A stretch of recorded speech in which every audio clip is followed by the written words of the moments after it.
Guys, nagsasaing na ako ngayon kasi si Kenshi namin ay kumakain na ng kanin.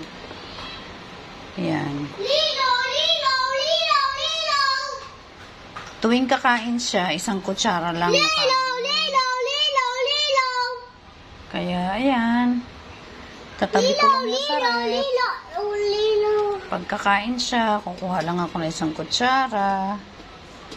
Ihahalo sa sinigang niya or nilagang beef or fried chicken sa gabi.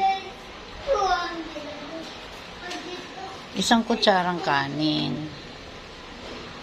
Kasi dati guys, hindi siya kumakain ng kanin. Puro ulam lang siya. Ngayong 4-year-old na siya, tinry namin pakainin siya ng kanin para bumigat-bigat yung timbang niya.